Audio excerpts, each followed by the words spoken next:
Yalçın Doğan. Filmin sonu ıstakoz. Ortalama lokantalarda yerine göre bir porsiyon ıstakoz 1000 lira ile 5000 lira arasında değişiyor. 10 bin lira aylık alan bir emeklinin yarı maaşı ya da asgari ücretin 1/3. Adam soğukta evinde tir tir titrerken televizyonda dondurma reklamı oynuyor. Televizyonda dondurma reklamı oynarken adam evinde soğuktan donarak ölüyor. Soğuk kış günü dışarıda lapa lapa kar yağıyor. Bir adam sefalet içinde. O kış günü evinde kalorifer yanmıyor. Çünkü ödeyecek parası yok. Ev buz gibi. Bu bir filmin sonu. Filmin adını hatırlamıyorum ama başrolde Dustin Hoffman oynuyor. Yıllar önce izlediğim filmde donarak ölme sahnesini unutamıyorum. Dün aynı sahne aklıma yeniden düşüyor. Şebnem Bursalı, AKP milletvekili, onun ıstakoz reklamı nedeniyle. Fransız devrimine giden yol. Paris'te ekmek kıtlığı başlıyor. Ekmek yok. Varsa da pahalı. Halk sefalet içinde. 1789 öncesi. Fransa'yı ve dünyayı değiştiren bu devrim sürecinde halk ekmek bulmakta zorlanırken Kral 16. Louis'in eşi Maria Antoinette'e atfedilen bir söz var. Ekmek bulamıyorlarsa pasta yesinler.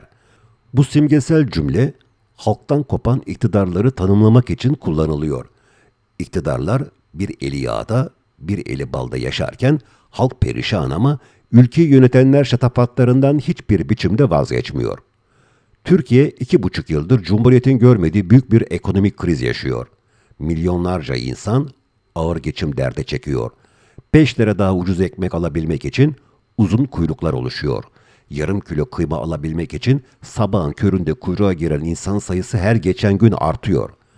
En önemli sorun nedir diye kime sorsanız açık ara önde gelen yanıt geçim sıkıntısı. Öyle ki kriz toplumun direği olan orta sınıfı neredeyse yok ediyor. İnsanlar evlenmekten vazgeçiyor.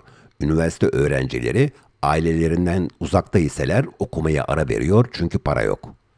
Birkaç ay önce bütçe görüşmeleri devam ederken AKP Diyarbakır Milletvekili Suna Kepoğlu Ataman meclis bahçesinde mangal partisi düzenliyor. İnsanlar yarım kilo eti ayda bir ya görüyor ya görmüyor. AKP'li milletvekili mangalda lop lop kebap etleri pişiriyor.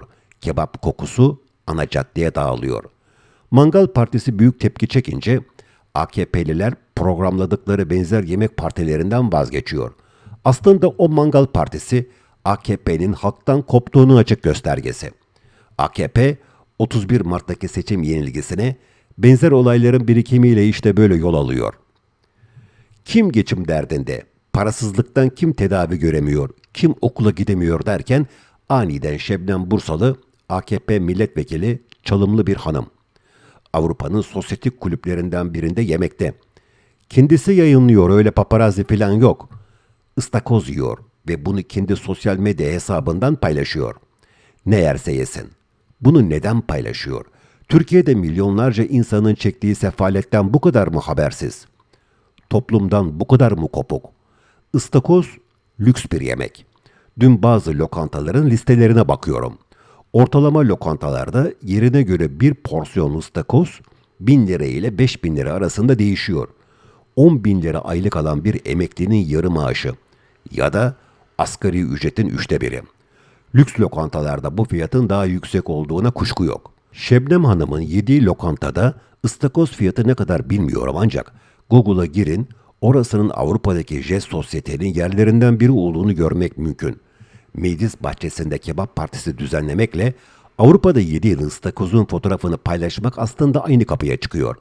AKP'nin seçimi kaybetmesinin fotoğraflarından biri o ıstakoz. Halkla en küçük ortaklıklarının kalmadığının fotoğrafı.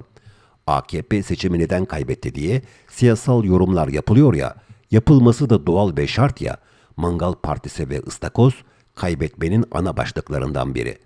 Dustin Hoffman'ın filmi mi? AKP'liler bu saatten sonra o filmi izlemeseler de olur.